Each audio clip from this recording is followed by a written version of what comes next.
펜타곤이 발칵 뒤집혔습니다. 하청업체 수준이라고 비웃던 한국, 미사일이 실전에서 97% 요격률을 찍었기 때문입니다. 미국의 패트리어트가 하루 1.5발 만들 때 한국은 48시간 만에 40발을 찍어냈습니다. 동맹국들이 미사일을 달라고 비명을 질렀을 때 미국의 대답은 5년 뒤였습니다. 하지만 한국은 주말 밤에 수송기를 띄웠습니다. 그리고 터진 97조 원짜리 협약, 30년간 쌓아올린 미국의 중동 시장이 단 이틀 만에 뒤집혔습니다. 미국 의회 청문회에서 밝혀진 충격적인 전말을 지금 공개합니다. 시작하기 전 구독과 좋아요, 그리고 대한민국 화이팅 댓글로 한국을 응원해주세요. 펜타곤 지하 3층 합동작전센터의 대형 스크린이 붉게 물들었습니다.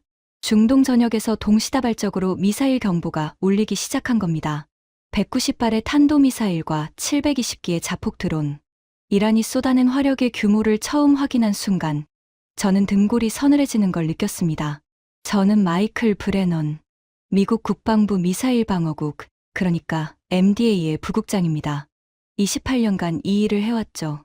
미사일이 날아오면 어떤 체계로 어떻게 요격하는지 그 판단을 내리는 게 제 일입니다. 하지만 그날만큼 심장이 빠르게 뛴 적은 없었어요. 상황실에 있던 장교 한 명이 급하게 보고했습니다. 부국장님, 이란 혁명수비대 미사일 사령부에서 발사 징후추가 포착됐습니다. 2차 공격 가능성 높습니다. 저는 고개를 끄덕이며 스크린을 주시했습니다. 붉은 점들이 이란 서부에서 동시에 떠올라 아라비아 반도를 향해 포물선을 그리고 있었죠. 사우디아라비아, UAE, 카타르, 바레인. 미국이 수십 년간 공들여 구축한 중동 방공망이 시험대에 오른 순간이었습니다.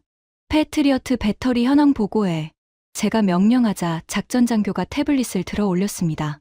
사우디 리야드 방면 PAC-3 배터리 4개 정상 가동. UAE, 아부다비 방면 배터리 2개 정상. 하지만 요격탄 잔여량이 문제입니다. 잔여량이 얼마나 되나? 작전 장교의 목소리가 한 톤 낮아졌습니다. 현 소모 속도라면 72시간 내에 사우디 배치분 고갈 예상됩니다. 72시간. 사흘도 안 되는 시간이었습니다. 저는 의자 팔걸이를 움켜쥐었습니다. 30년 가까이 미사일 방어 분야에 몸담아 왔지만 이렇게 빠른 속도로 요격탄이 소진되는 상황은 처음이었어요. 그때 스크린 한쪽에 새로운 데이터가 떴습니다. UAE 남부 방공구역에서 정체불명의 요격 성공 신호가 연달아 기록되고 있었죠. 패트리어트가 아닌 다른 체계의 신호였습니다. 저건 뭐지? 저는 스크린을 가리키며 물었습니다. 작전 장교가 데이터를 확인하더니 고개를 갸웃했습니다. 확인 중입니다. 패트리어트 식별 코드가 아닙니다. UAE 자체 운용 체계로 보입니다. 저는 속으로 코웃음을 쳤습니다. UAE가 독자적으로 운용하는 방공 체계라면 답은 하나였습니다. 한국산 천궁2점. 몇 년 전 UAE가 도입했다는 보고를 받은 적이 있었죠. 하지만 솔직히 그때 저는 심각하게 받아들이지 않았습니다. 한국이 만든 미사일 방어 체계가 실전에서 제대로 작동할 거라고는 생각하지 않았으니까요. 그건 제 아버지 때부터 이어져 온 확신이었습니다. 이 이야기를 하려면 35년 전으로 거슬러 올라가야 합니다. 제 아버지 로버트 브레넌 대령 이야기부터 해야 하죠. 제 아버지 로버트 브레넌은 걸프전의 전설이었습니다. 35년 전 사우디아라비아 다란기지에 패트리어트 미사일을 최초로 실전 배치한 장교였죠. 이라크의 스커드 미사일이 비처럼 쏟아지던 그 시절, 아버지는 사우디 하늘을 지켜낸 영웅이었습니다. 어린 시절 저는 아버지의 서재에서 걸프전 사진을 보며 자랐습니다. 사막 한가운데 우뚝 선 패트리어트 발사대, 그 앞에서 환하게 웃고 있는 젊은 아버지, 사진 옆에는 사우디 국방부 장관에게 받은 감사장이 걸려 있었죠. 마이클, 기억해라. 아버지는 늘 그렇게 말했습니다. 미사일 방어는 미국이 만들었고 미국이 지키는 거다. 이 세상 어디에도 우리 패트리어트를 대체할 수 있는 건 없어. 저는 그 말을 신앙처럼 믿었습니다. 웨스트포인트를 졸업하고 미사일 방어 분야에 들어선 것도 아버지의 영향이었죠. 28년간 MDA에서 일하면서 저는 아버지의 말이 옳다는 걸 수없이 확인했습니다. 패트리어트, 사드, 이지스. 미국의 미사일 방어 체계는 세계 어느 나라도 따라올 수 없는 독보적인 영역이었으니까요.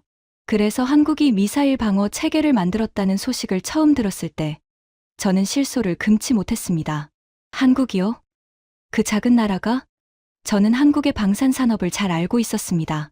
K2 전차, K9 자주포. 나쁘지 않은 무기들이죠. 하지만 지상 무기와 미사일 방어는 차원이 다른 이야기입니다.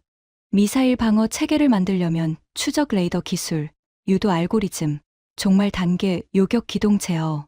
이 모든 것을 통합하는 전투 관리 시스템까지 갖춰야 합니다. 미국이 50년에 걸쳐 수천억 달러를 투자해서 구축한 기술 생태계예요. 한국이 그걸 독자적으로 만들었다고요? 저만 그렇게 생각한 게 아니었습니다. 미국 방산업계 전체가 비슷한 시각이었죠. 특히 로키드 마틴의 더글러스 하트. 그 사람의 발언은 제가 직접 들었습니다. 5개월 전이었습니다. 워싱턴 의회 청문회장. 미국 상원 군사위원회가 중동방공 태세를 점검하는 청문회를 열었죠. 로키드 마틴 미사일 방어 사업부 수석부사장 더글러스 하트가 증인으로 나왔습니다. 62세. 로키드 마틴에서만 35년을 일한 사람이었습니다. 패트리어트의 아버지라는 별명을 가진 인물이었죠. 은발을 깔끔하게 빗어 넘긴 그의 얼굴에는 특유의 자신감이 서려 있었습니다. 상원 의원 한 명이 질문했습니다. 하트 부사장, 최근 중동 국가들이 미국산 대신 한국산 방공 체계를 도입하고 있다는 보도가 있습니다. 이에 대해 어떻게 보십니까? 더글러스 하트가 마이크에 가까이 몸을 기울였습니다. 그리고 입꼬리를 살짝 올리며 말했죠. 의원님, 솔직하게 말씀드리겠습니다.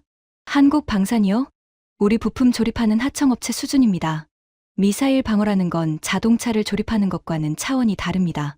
한국이 지상 무기는 좀 만들 수 있을 겁니다. 하지만 탄도미사일을 요격하는 체계를 독자 개발한다. 그건 마치 자전거 만드는 회사가 우주 왕복선을 만들겠다고 하는 것과 같습니다. 청문회장에서 웃음이 터져 나왔습니다. 의원들도 고개를 끄덕이고 있었죠. 저도 청문회를 지켜보면서 내심 동의했습니다. 좀 심하게 말한 감은 있지만 기술적 현실을 정확히 짚은 거라고 생각했으니까요. 하지만 더글러스 하트는 거기서 멈추지 않았습니다. 그리고 한 가지 더 말씀드리죠. 설사 한국이 무언가를 만들었다고 해도 실전 검증이 안 된 체계를 누가 믿겠습니까? 미사일 방어는 단 한 발이라도 놓치면 수천 명이 죽습니다. 그 책임을 장난감 같은 아시아산 미사일에 맡기겠다는 겁니까? 장난감. 그는 분명히 그렇게 말했습니다. 한국의 천궁이를 장난감이라고 했어요. 그 순간 청문회장 뒤편에서 한국 국방무관 한 명이 자리에서 일어나 조용히 나가는 모습이 보였습니다. 그의 얼굴이 붉게 달아올라 있었죠. 저는 그때 특별한 감정을 느끼지 못했습니다. 더글러스 하트가 무례하긴 했지만 기술적으로는 틀린 말을 한 게 아니라고 생각했으니까요. 적어도 그때까지는 말입니다. 이란의 공격이 시작된 지 48시간이 지났습니다. 상황은 제가 예상한 것보다 훨씬 빠르게 악화되고 있었습니다. 펜타곤 3층 제 사무실 책상 위에는 전 세계 패트리어트 배치 현황 보고서가 펼쳐져 있었습니다. 숫자를 한 줄 한 줄 확인할 때마다 가슴이 조여왔습니다. 사우디 배치 PAC-3 요격탄 잔여량, 최초 보유량의 38%, 이틀 만에 62%를 소진한 겁니다. UAE 배치부는 더 심각했어요. 잔여량 27%, 72시간 안에 바닥날 수 있는 숫자였습니다. 문제는 보충이었습니다. 로키드 마틴의 PAC-3 생산 속도. 저는 그 숫자를 너무나 잘 알고 있었습니다. 하루에 1.8발, 한 달에 겨우 54발. 중동 전선에서 하루에 소모되는 양의 10분의 1도 안 되는 수치였죠. 중동 동맹국들의 긴급 요청 전화가 폭주하기 시작했습니다. 사우디 국방부, UAE 군사위원회, 카타르 에미르 궁. 모두 같은 말을 하고 있었습니다. 패트리어트 추가 물량은 언제 오는 겁니까? 저는 한 통 한 통 전화를 받을 때마다 같은 답을 해야 했습니다. 현재 증산 체제로 전환 중입니다. 최대한 빠르게 보내겠습니다. 하지만 속마음은 달랐습니다. 최대한 빠르게라는 말이 얼마나 공허한 약속인지 저만큼 잘 아는 사람도 없었으니까요. 로키드 마틴의 엘러베마 생산 라인은 이미 풀가동 중이었고 그래봐야 하루 1.8발이었습니다. 그때 첫 번째 충격적인 전화가 걸려왔습니다. UAE 군사위원회 리아드 알 마즈루이 소장이었죠. 브레넌 부국장, 패트리어트 추가 물량 요청 건입니다. 답변이 언제 가능합니까? 소장님, 현재 로키드 마틴과 긴급 증산을 협의하고 있습니다. 6개월 안에 첫 번째 물량을 보낼 수 있을 겁니다. 전화기 너머로 침묵이 흘렀습니다. 5초, 10초, 그리고 알 마즈루이 소장의 목소리가 돌아왔습니다. 처음 전화했을 때와는 완전히 다른 어조였어요. 6개월이요? 브레넌 부국장, 지금 우리 머리 위로 미사일이 날아오고 있습니다. 6개월 뒤에 요격탄을 보내겠다는 겁니까? 저는 입술을 깨물었습니다. 할 말이 없었습니다. 6개월. 그게 미국이 할 수 있는 최선이었으니까요. 알마즈루이 소장이 마지막으로 한마디를 남겼습니다. 알겠습니다. 우리도 우리 방법을 찾아보겠습니다. 전화가 끊어진 뒤 저는 한참 동안 수화기를 내려놓지 못했습니다. 우리 방법이라는 말이 묘하게 걸렸죠. 하지만 그때는 그 말의 진짜 의미를 몰랐습니다. 같은 시각, 더 큰 문제가 터졌습니다. 국방장관실에서 긴급회의 소집 명령이 내려온 겁니다. 회의 안건을 보는 순간 저는 심장이 쿵 내려앉는 것을 느꼈습니다. 안건명 주한미군 배치 패트리어트 배터리 중동 전환 배치 검토. 한국에 배치된 패트리어트를 빼서 중동으로 보내겠다는 얘기였습니다. 저는 의자에서 벌떡 일어났습니다. 한국의 미사일 방어를 약화시키면서까지 중동의 물량을 채워야 할 만큼 상황이 급박하다는 뜻이었으니까요. 회의실에 들어서자 국방장관 직속 참모 4명이 이미 자리 잡고 있었습니다. 분위기가 무거웠습니다. 형광등 불빛 아래 그들의 얼굴은 하나같이 피로에 절어 있었죠. 참모 중 한 명이 현황을 브리핑했습니다. 현재 글로벌 패트리어트 재고 상황입니다. 사드 요격탄 잔여 240발.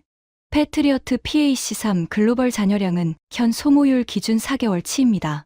중동 전선 소모를 충당하려면 다른 정부에서 재배치하는 수밖에 없습니다. 한국에서 빼오자는 건가? 제가 물었습니다. 참모가 고개를 끄덕였습니다.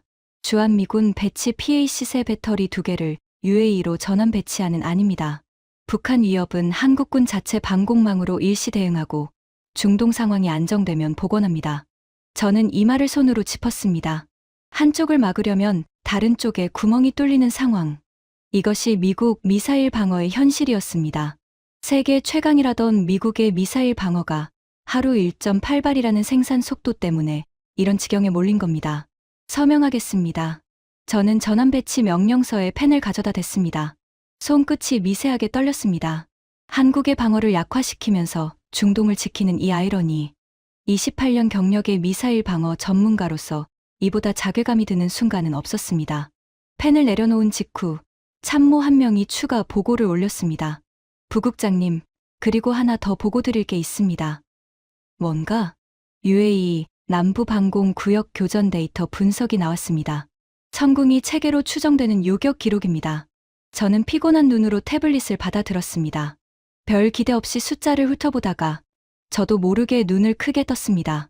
요격 시도 68회, 성공 66회, 요격률 97%. 저는 태블릿을 다시 한번 확인했습니다. 숫자가 바뀌지 않았습니다. 97%. 패트리어트 PAC-3의 공식 요격률이 90% 초반인 것을 감안하면 이건 말이 안 되는 숫자였습니다. 저는 보고서를 내려놓고 참모를 바라봤습니다. 이 데이터 검증됐나? 아직 1차 분석입니다. 추가 검증이 필요합니다. 저는 고개를 끄덕였습니다. 아마 데이터 오류일 거라고 생각했습니다. 한국산 체계가 패트리어트를 능가하는 요격률을 기록한다. 그건 불가능한 이야기였으니까요. 하지만 가슴 한쪽이 묘하게 불편했습니다. 아까 UAE 알마즈루이 소장이 했던 말이 귓가에 맴돌았죠. 우리도 우리 방법을 찾아보겠습니다. 그때는 몰랐습니다. 그 방법이 무엇인지. 그리고 그 방법이 미국 미사일 방어의 역사를 송두리째 뒤흔들게 될 줄은 정말 꿈에도 몰랐습니다. 이틀 뒤, 저는 펜타곤 4층 정보분석실에 앉아 있었습니다. 책상 위에는 UAE 남부 방공 구역 교전 데이터 2차 분석 보고서가 놓여 있었죠. 1차 분석 결과를 확인하고 곧바로 추가 검증을 지시했던 겁니다. 오류가 있을 거라고 확신하면서요. 분석관이 보고서를 펼쳤습니다. 부국장님, 2차 분석 결과입니다. UAE 공군 작전사령부에서 직접 제공한 교전 로그와 대조했습니다. 결론부터 말해. 1차 분석 결과가 맞습니다. 천궁이 체계 요격 시도 68회 중 성공 66회. 요격률 97.06%. 데이터 오류 없습니다. 저는 의자 등받이에 몸을 기댔습니다. 천장을 올려다 봤죠. 형광등 불빛이 눈을 찔렀지만 시선을 거두지 않았습니다. 머릿속이 복잡했습니다. 97%. 이 숫자가 뜻하는 바를 제가 모를 리 없었습니다. 패트리어트 PAC-3의 공식 요격률은 실전 기준 91%입니다. 시험 환경이 아니라 실제 교전에서 97%를 찍었다는 건 이건 단순히 높은 수치가 아니었습니다. 미사일 방어 역사상 전례가 없는 기록이었어요. 하지만 저는 쉽게 인정하고 싶지 않았습니다. 환경 변수를 고려했나? 이란 미사일의 종류는 단순 탄도탄이랑 기동형 탄도는 요격 난이도가 다르잖아. 분석관이 고개를 끄덕이며 보고서 다음 페이지를 넘겼습니다. 그 부분도 분석했습니다. 이란이 발사한 미사일 중 천궁이 교전구역에 낙하한 68발의 구성입니다. 파테흐-110 계열 단거리 탄도미사일 31발, 에마드 중거리 탄도미사일 22발, 그리고 카드르-1 변형 기동탄두 15발. 저는 자세를 고쳐 앉았습니다. 카드르-1 기동탄두. 이건 중간에 궤적을 바꾸는 미사일입니다. 요격하기가 압도적으로 어렵죠. 패트리어트도 기동탄두 상대로는 요격률이 크게 떨어집니다. 기동탄두 15발 중 요격 성공은 14발입니다. 93.3%. 저는 입을 다물었습니다. 기동탄두 상대로 93%라고요? 패트리어트 PAC-3과 같은 조건에서 보여준 성적이 78%였습니다. 15%포인트나 차이가 났습니다. 분석관이 조심스럽게 덧붙였습니다. 특히 주목할 점은 다중 표적 동시 교전 능력입니다. 이란이 포화 공격을 시도한 구간이 3차례 있었는데 천궁이는 동시에 6개 표적을 추적하고 4발을 연속 발사하는 교전 패턴을 보였습니다. 패트리어트의 동시 교전 능력이 2에서 3개인 것에 비해 확실히 우위입니다. 저는 보고서를 책상 위에 놓았습니다. 손가락으로 관자놀이를 눌렀습니다. 두통이 밀려오고 있었죠. 숫자는 거짓말을 하지 않습니다. 28년간 미사일 방어를 분석해온 저는 그 사실을 누구보다 잘 알고 있었어요. 하지만 이 숫자가 의미하는 결론을 받아들이기가 너무 힘들었습니다. 한국산 미사일 방어 체계가 미국의 패트리어트보다 나을 수 있다는 결론. 아버지의 유산이자 제 인생의 전부였던 그 확신이 흔들리고 있었습니다. 저는 보고서를 서류 가방에 넣으며 스스로에게 말했습니다. 한 번의 교전 데이터로 판단하기는 이르다. 표본이 68발밖에 안 돼. 수백 발 규모의 데이터가 쌓이면 수치는 내려갈 거야. 그렇게 스스로를 납득시키려 했습니다. 하지만 가슴 깊은 곳에서 올라오는 불안감만은 어쩔 수가 없었습니다. 사흘 뒤, 상황은 더 나빠졌습니다. 이란의 2차 미사일 공격이 시작된 겁니다. 이번에는 1차보다 규모가 컸습니다. 탄도미사일 240발과 자폭 드론 800기가 동시에 발사됐죠. 중동 하늘 전체가 전장이 되었습니다. 저는 다시 합동작전센터로 달려갔습니다. 엘리베이터를 기다릴 여유가 없어 비상계단을 뛰어내려갔죠. 지하 3층 작전센터 문을 밀고 들어서는 순간 상황판의 붉은 점들이 1차 때보다 2배는 많았습니다. 현재 요격 상황 보고해. 제가 소리쳤습니다. 사우디 리야드 방면, 패트리어트 요격 개시. 현재까지 요격 시도 34회 중 성공 29회. UAE 방면은 아부다비 북부, 패트리어트 요격 시도 18회 중 성공 16회. 그리고 하나 더 있습니다. 작전 장교가 잠시 말을 멈추며 태블릿을 확인했습니다. 그리고 UAE 남부, 천궁이 교전 구역입니다. 요격 시도 42회 중 성공 41회. 요격률 97.6%입니다. 저는 이를 악물었습니다. 또 97%대. 이번에는 42발 규모로 표본도 늘었습니다. 1차 때의 68발에 이어 합산하면 110발. 통계적으로 우연이라고 치부하기 어려운 숫자가 되어가고 있었죠. 하지만 진짜 문제는 요격률이 아니었습니다. 요격탄 재고였어요. 작전 장교가 새로운 보고서를 올렸습니다. 저는 그 숫자를 보는 순간 다리에 힘이 풀리는 것 같았습니다. 사우디 배치 PAC 세잔여량, 전체 보유량의 19%, UAE 배치 패트리어트 잔여량, 12%, 사드 요격탄 글로벌 잔여, 240발에서 168발로 감소. 5일 만에 사드 잔여량이 70발이나 줄었습니다. 이 속도라면 한 달 안에 미국의 전략 미사일 방어 자산이 바닥날 수 있었습니다. 저는 곧바로 로키드 마틴에 전화를 걸었습니다. 더글러스 하트를 찾았죠. 하트 부사장, 브레넌입니다. PAC-3 긴급 증산이 필요합니다. 현재 일일 생산량을 최소 3배로 올려야 합니다. 전화기 저편에서 더글러스 하트의 한숨 소리가 들렸습니다. 브레넌 부국장, 그게 그렇게 간단한 문제가 아닙니다. 뭐가 문제입니까? 국가 안보가 걸린 사안입니다. 아시다시피 PAC-3 MSE 한 발에 들어가는 핵심 부품이 1200개가 넘습니다. 추적 시커 센서, 추력 편향 노즐, 전자광학 장비. 이런 부품 하나하나가 전부 정밀 가공이 필요한 특수 부품입니다. 하청업체 47곳의 공급망을 동시에 올려야 하는데 그건 시간이 걸립니다. 얼마나 걸립니까? 지금 풀가동으로 하루 1.8발입니다. 3배 증산이면 하루 5.4발인데 그 수준까지 올리려면 시설 증설과 인력 확보, 부품 수급까지 고려하면 빨라야 4년입니다. 4년이요? 제 목소리가 커졌습니다. 사무실 밖에서 지나가던 장교가 놀라서 돌아볼 정도였죠. 4년은 기다릴 수 없습니다. 6개월 안에 올려야 합니다. 불가능합니다. 물리적으로 불가능해요. 브레넌 부국장, PAC-3 한 발 가격이 58억 원입니다. 이건 정밀 무기지 공산품이 아닙니다. 대량 생산 체계 자체가 다르다고요. 하트 부사장, 지금 중동에서 미사일이 비처럼 쏟아지고 있습니다. 동맹국들이 우리한테 요격탄을 달라고 아우성입니다. 그런데 당신은 4년을 기다리라는 겁니까? 더글러스 하트의 목소리가 딱딱하게 굳었습니다. 부국장님, 저도 답답합니다. 하지만 없는 걸 있다고 할 수는 없잖아요. 현실적으로 4년 뒤 증산 목표를 잡고 단계적으로 올리는 게 최선입니다. 4년 뒤, 저는 전화를 끊고 수화기를 내려다봤습니다. 손등에 핏줄이 붉어져 나와 있었습니다. 4년을 기다리라는 말. 그 4년 동안 중동 동맹국들은 어떻게 하란 말입니까? 의회 청문회에서 한국 방산을 하청업체라고 비웃던 더글러스 하트. 그 사람이 이제 와서 4년을 기다리라고 합니다. 58억 원짜리 요격탄을 하루에 1.8발밖에 못 만들면서 경쟁자를 장난감이라고 조롱했던 겁니다. 분노가 치밀어 올랐습니다. 하지만 그 분노의 방향이 어디를 향해야 하는지가 불분명했습니다. 더글러스 하트를 향한 분노인지 아니면 하루 1.8발이라는 현실에 안주해 온 미국 방산업계 전체를 향한 분노인지, 그리고 어쩌면 그 현실을 알면서도 대안을 마련하지 못한 저 자신을 향한 분노였는지도 모릅니다. 더글러스 하트와의 통화가 끝나고 이틀 뒤 예상치 못한 보고서가 제 책상에 도착했습니다. 미 중부사령부 연락장교가 UAE 현지에서 직접 작성한 천궁이 실전 운용 현장 보고서였죠.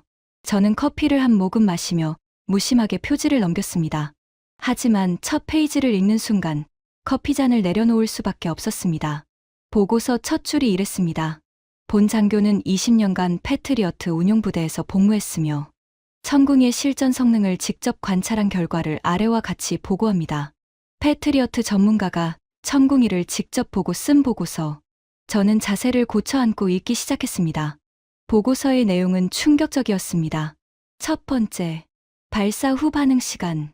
패트리어트 PAC-3의 표적 탐지부터 발사까지 소요 시간은 평균 9초입니다. 천궁이는 5초, 4초나 빠른 겁니다. 미사일 방어에서 4초는 영겁과 같은 시간이죠. 그 4초 안에 적 미사일은 수 킬로미터를 더 날아옵니다. 두 번째, 다중 표적 동시 교전. 패트리어트는 한 번에 최대 3개 표적을 동시에 교전할 수 있습니다. 천궁이는 6개, 2배입니다. 이란이 포화 공격을 할 때 천궁이가 압도적으로 유리할 수밖에 없는 이유였습니다. 세 번째, 교전 후 재장전 시간. 패트리어트가 한 배터리를 완전히 재장전하는데 45분이 걸립니다. 천궁이는 15분, 3배나 빠릅니다. 연속 공격이 들어올 때 이 차이는 결정적이었죠. 네 번째, 가격. PAC-3 MSE 한 발 58억 원, 천궁이 한 발 16억 원, 3.6분의 1 가격에 더 높은 성능을 보여주고 있었습니다. 보고서 말미에 연락장교가 개인 소견을 적어 놓았습니다. 솔직히 인정하기 어렵지만 천궁이는 패트리어트가 가지지 못한 실전 장점들을 갖고 있습니다. 특히 포화 공격 대응 능력과 재장전 속도는 현재 전장 환경에서 결정적 우위입니다. 본 장교의 20년 패트리어트 경험에 비추어 볼 때 이것은 단순한 가격 경쟁이 아닙니다. 기술적 우위의 문제입니다. 기술적 우위. 미국의 패트리어트 전문가가 한국의 천궁이에 대해 기술적 우위라는 표현을 쓴 겁니다. 저는 보고서를 내려놓고 창밖을 바라봤습니다. 펜타곤 사무실 창문으로 보이는 포토맥 강이 겨울 햇살에 반짝이고 있었죠. 평화로운 풍경과는 달리 제 머릿속은 폭풍이었습니다. 그때 사무실 문이 노크 소리와 함께 열렸습니다. 부국장님, 이스라엘 국방부에서 연락이 왔습니다. 이스라엘에서 무슨 건으로? 아이언돔 운용분석팀장 아비 레빈 대령입니다. 천궁이 관련 정보 교환을 요청하고 있습니다. 이스라엘. 미사일 방어에 관해서는 미국과 함께 세계 최고 수준의 기술과 경험을 가진 나라입니다. 아이언돔이라는 독자적인 미사일 방어 체계를 실전에서 수천 발 요격에 사용해 온 나라죠. 그 이스라엘이 천궁이에 관심을 보이고 있다는 것 자체가 의미심장했습니다. 30분 뒤 화상 통화가 연결됐습니다. 화면에 아비 레빈 대령의 얼굴이 나타났죠. 50대 초반. 짧게 깎은 머리카락 위로 키파를 쓰고 있었고 눈빛이 날카로웠습니다. 브레넌 부국장, 반갑습니다. 단도직입적으로 말씀드리겠습니다. 이스라엘 군인다운 화법이었습니다. 저희 아이언돔 팀이 UAE 교전 데이터를 분석했습니다. 천궁이에 대한 분석인데 솔직히 말씀드리면 저희도 놀랐습니다. 어떤 점에서요? 기동탄두 요격 알고리즘입니다. 천궁이의 종말 유도 단계에서 보여준 궤적, 수정 패턴이 저희 아이언돔이나 패트리어트와는 근본적으로 다른 접근 방식을 취하고 있습니다. 패트리어트가 예측 궤적에 요격탄을 보내는 방식이라면 천궁이는 실시간으로 적 미사일의 기동을 추적하면서 요격탄 궤적을 동시에 수정하는 적응형 알고리즘을 쓰고 있더군요. 저는 의자에서 몸을 앞으로 기울였습니다. 적응형 알고리즘. 이론적으로는 많이 논의됐지만 실전에서 구현한 나라는 없다고 알고 있었습니다. 미국도 차세대 패트리어트에 적용하려고 10년째 연구 중인 기술이었죠. 레빈 대령, 그게 확실합니까? 적응형 유도가 실전에서 작동하고 있다는 건 교전 데이터가 그렇게 말하고 있습니다. 브레넌 부국장, 저는 아이언돔 요격 데이터를 15년간 분석해왔습니다. 제 경험으로 보면 천궁이의 기동탄두 대응 능력은 현존하는 어떤 체계보다 앞서 있습니다. 현존하는 어떤 체계보다, 아이언돔보다, 패트리어트보다, 사드보다. 이스라엘의 미사일 방어 전문가가 그렇게 말한 겁니다. 화상 통화를 끊고 나서 저는 한참 동안 빈 화면을 응시했습니다. 손이 떨리고 있었습니다. 이건 더 이상 데이터 오류의 문제가 아니었습니다. 미국의 미사일 방어 전문가, 이스라엘의 아이언돔 전문가, 두 나라의 최고 전문가들이 같은 결론을 내리고 있었으니까요. 한국의 천궁이는 진짜입니다. 하지만 진짜 충격은 아직 시작도 안 됐습니다. 3일 뒤 국방정보국에서 긴급 정보 보고가 올라왔습니다. 토요일 밤이었죠. 저는 집에서 아내와 저녁을 먹고 있었는데 긴급 호출이 울렸습니다. 20분 만에 펜타곤에 도착했습니다. 정보분석실에는 이미 여러 명의 장교가 모여 있었죠. 무슨 일입니까? 부국장님, 위성 정보입니다. UAE 아부다비 알다프라 공군기지에서 대형 수송기가 이륙했습니다. 목적지 추적 결과 한국 대구 공군기지입니다. 대구. 왜 대구로? 확인 중입니다. 하지만 비행 경로와 시간대를 보면 긴급 수송으로 판단됩니다. 아부다비에서 대구까지 7,000km. 토요일 밤에 수송기를 띄웠다는 것 자체가 극도로 긴급한 상황을 의미합니다. 토요일 밤. 그 단어가 뇌리에 박혔습니다. 군수물자 수송은 보통 평일에 이뤄집니다. 주말. 그것도 토요일 밤에 7,000km를 날아가는 수송기라면 이건 외교적 결례를 무릅쓸 만큼 급한 상황이라는 뜻이었죠. 한국 측 움직임은 그것도 확인 중입니다. 하지만 부국장님, 이건 더 흥미롭습니다. 장교가 위성 사진을 화면에 띄웠습니다. 한국 경상남도에 있는 방산업체 세 곳의 야간 위성 사진이었죠. LI진엑스원 대전 공장, 한화시스템, 구미 공장, 한화에어로스페이스 창원 공장. 세 곳 모두 토요일 밤인데 공장 전체에 불이 켜져 있습니다. 주차장에 차량이 평일 대비 180% 수준으로 들어차 있고요. 저는 화면에 다가가서 위성 사진을 자세히 들여다봤습니다. 분명히 토요일 밤인데 세 개 공장이 대낮처럼 밝았습니다.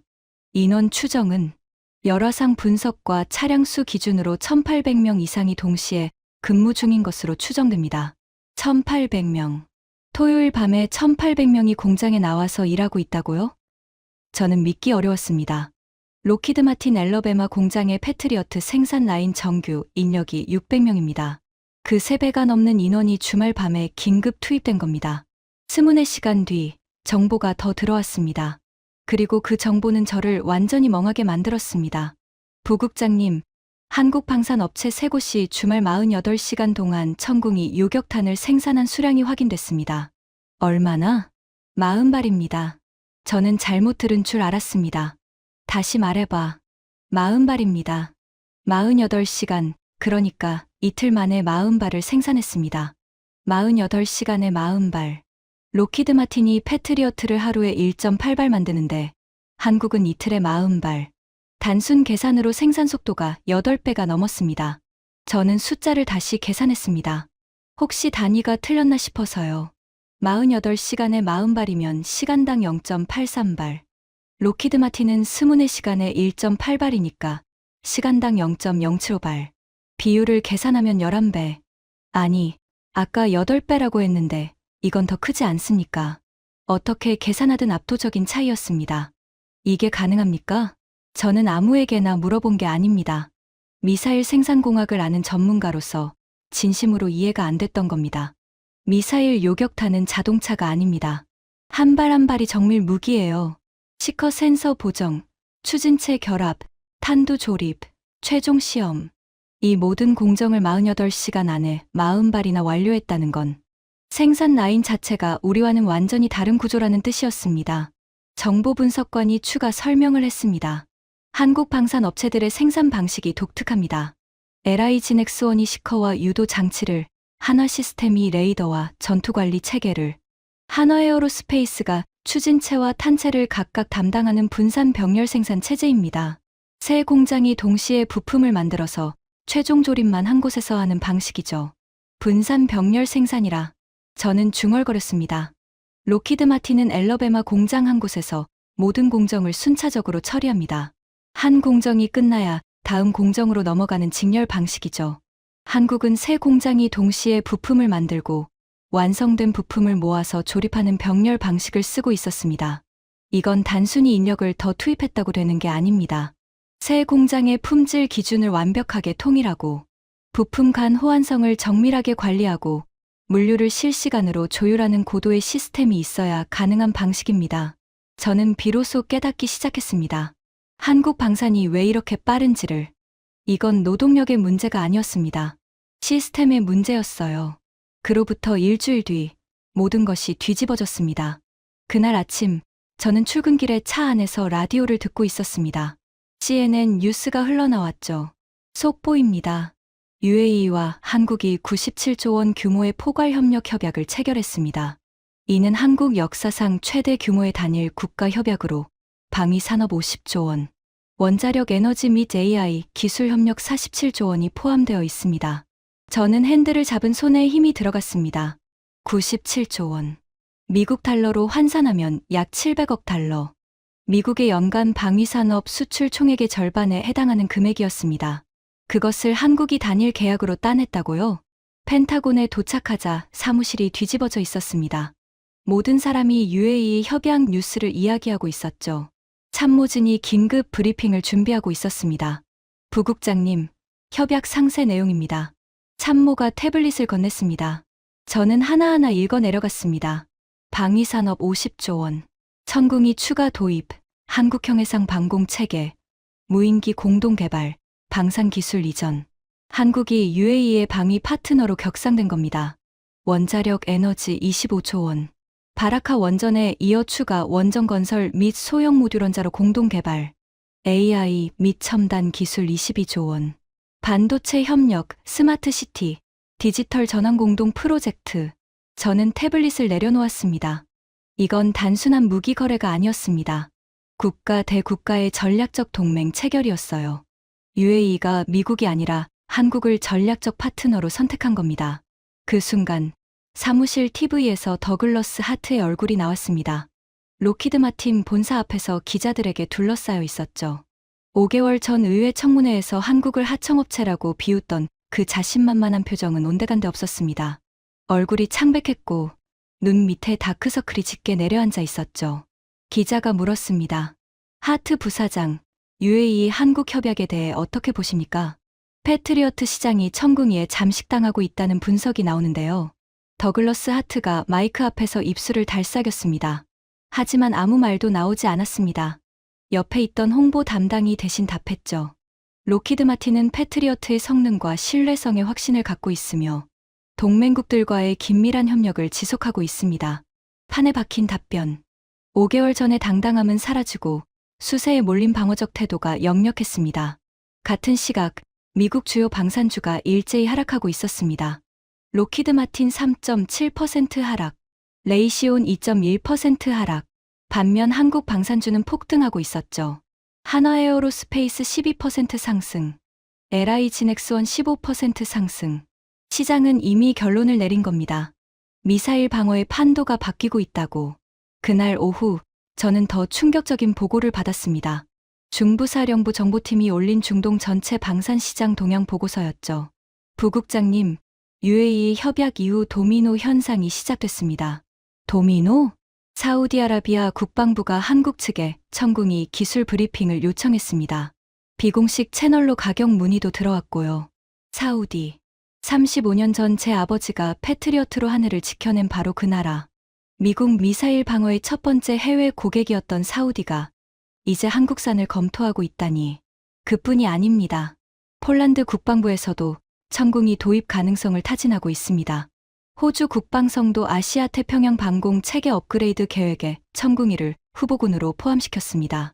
폴란드, 호주, 나토 동맹국들까지 움직이기 시작한 겁니다. 저는 의자에서 일어나 창가로 걸어갔습니다. 포토맥 강 건너편으로 해가 지고 있었습니다. 주홍빛 노을이 강물 위에 번지고 있었죠. 28년간 제가 지켜온 것은 무엇이었을까? 미국 미사일 방어의 독점적 우위. 아버지에게서 물려받은 그 확신. 패트리어트는 대체 불가능하다는 그 믿음. 그 모든 것이 한국이라는 나라의 16억 원짜리 미사일에 의해 무너지고 있었습니다. 58억 원짜리 패트리어트가 16억 원짜리 천궁이에 지고 있었어요. 가격만이 아니었습니다. 성능도, 생산 속도도, 그리고 이제는 시장까지. 그때 참모가 한 가지 더 보고했습니다. 부국장님, 호르무즈 해협 상황입니다.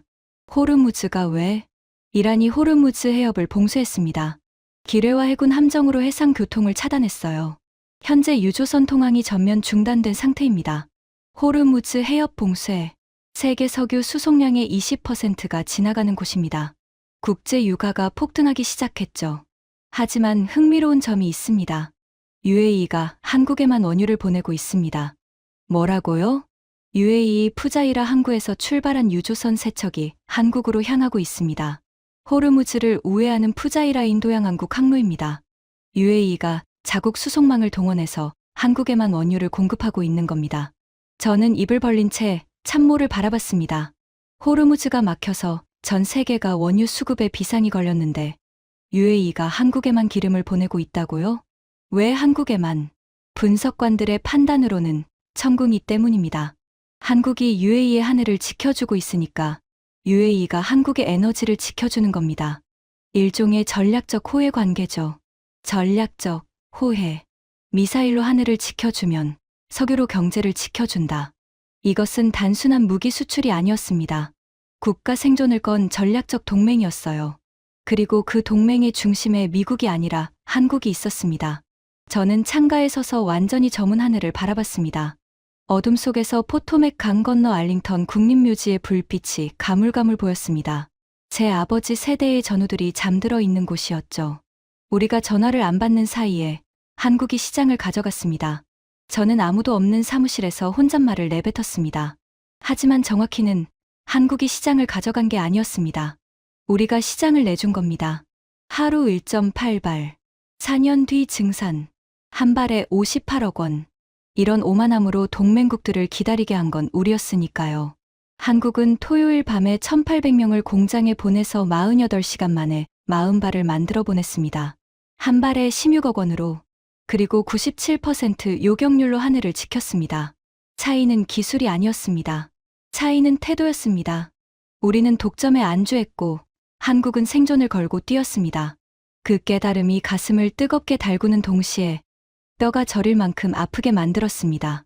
그날 밤 저는 집에 돌아와서 서재 문을 닫았습니다. 아내가 뭔가 물어봤지만 대답할 여유가 없었어요. 서재 벽에 걸린 액자 앞에 멈춰섰습니다. 35년 전 사우디 다란 기지. 사막 한가운데 우뚝 선 패트리어트 발사대 앞에서 환하게 웃고 있는 젊은 아버지. 미국 미사일 방어의 황금기를 연 전설적인 사진이었죠. 저는 의자를 끌어다 놓고 그 사진을 한참 바라봤습니다. 아버지가 패트리어트로 사우디 하늘을 지키던 시절, 한국은 뭘 하고 있었을까요? 저는 예전에 읽었던 보고서 하나가 떠올랐습니다. 한국 미사일 개발사에 대한 자료였죠. 한국의 미사일 역사는 초라했습니다. 50여 년 전, 한국군은 미국의 미사일 기술 이전을 요청했다가 거절당했습니다. 냉전 시대에 한국 같은 작은 동맹국에 미사일 기술을 줄 이유가 없었으니까요. 그래서 한국은 혼자 시작했습니다. 이름하여 백곰 프로젝트. 과학자들이 사포에서 추진제 화약을 직접 깎아가며 로켓을 만들었다고 합니다. 사포로 화약을 깎는다는 게 무슨 뜻인지 아십니까? 한번 잘못하면 폭발해서 전부 죽는 겁니다. 실제로 사고가 있었다고도 합니다.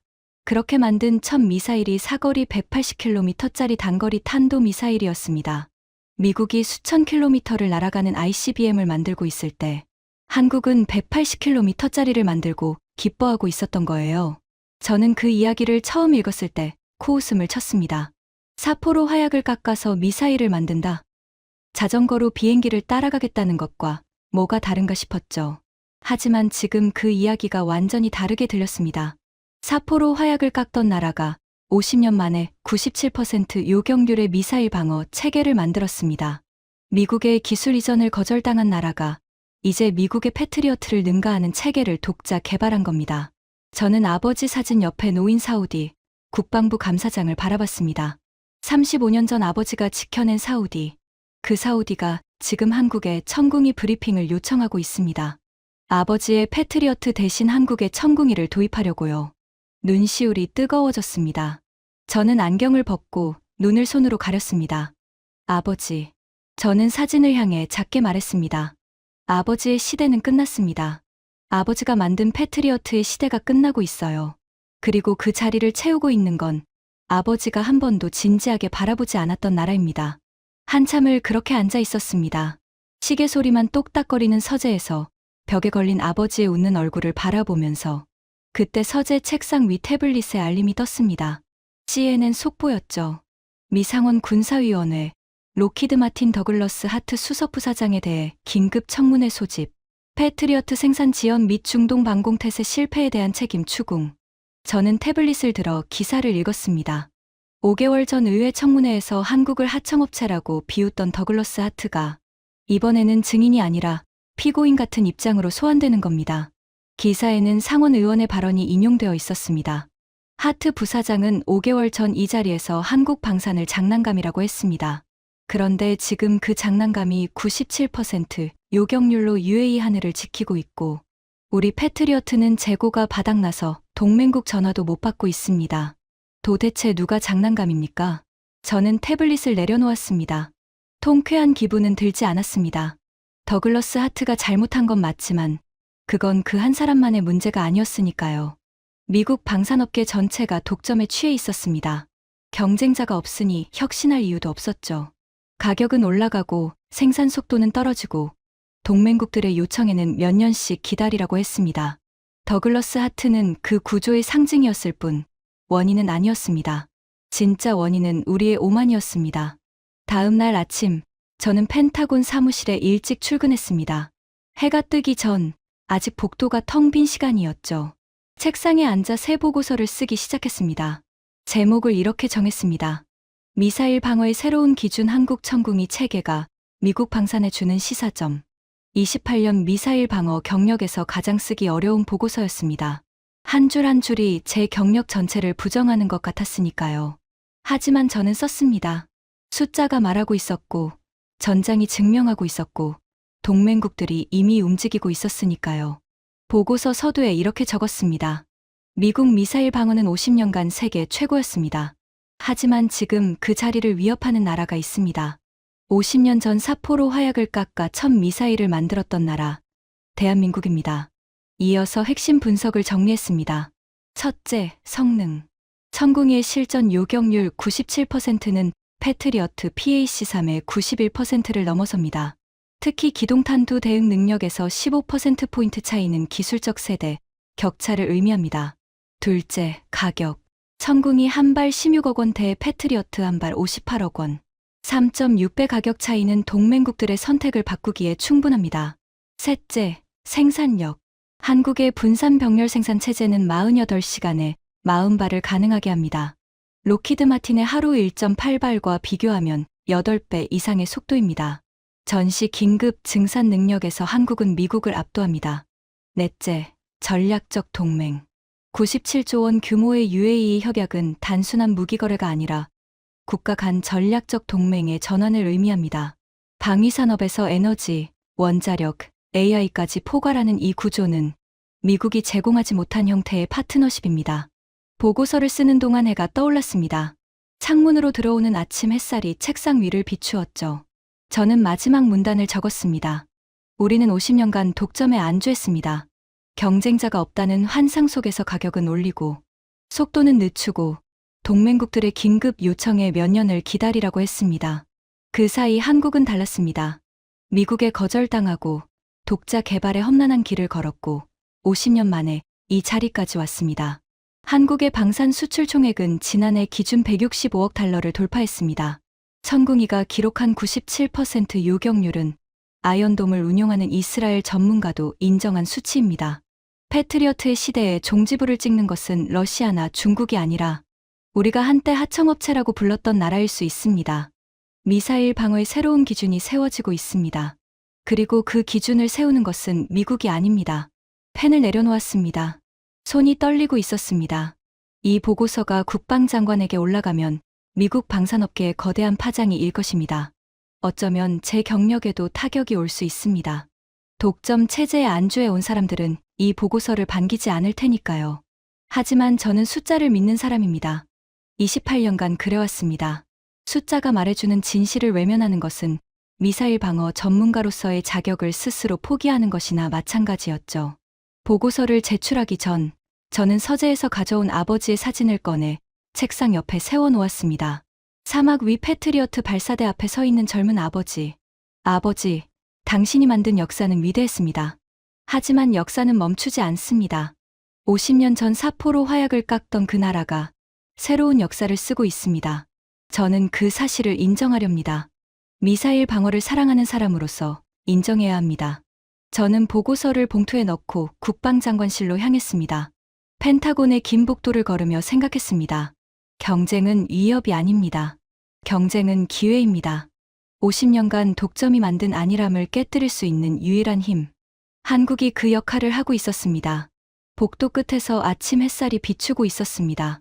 창밖으로 보이는 워싱턴의 하늘이 맑았습니다. 새로운 하루의 시작이었고 어쩌면 미국 미사일 방어의 새로운 시대의 시작이었을지도 모릅니다. 한 가지 확실한 건 저는 더 이상 한국을 과소평가하지 않을 겁니다.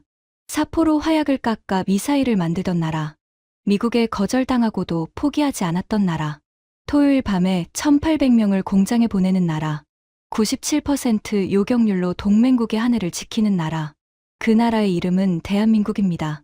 그리고 솔직하게 말씀드리겠습니다. 저 마이클 브레너는 그 나라가 무섭습니다. 지금까지 펜타곤 미사일 방어국 부국장이 직접 겪은 충격적인 이야기였습니다. 사포로 화약을 깎던 나라가 세계 미사일 방어의 새로운 기준을 세우고 있습니다. 대한민국의 저력을 널리 알려주세요. 여러분의 구독과 좋아요가 큰 힘이 됩니다. 지금까지 감동날다였습니다. 감사합니다.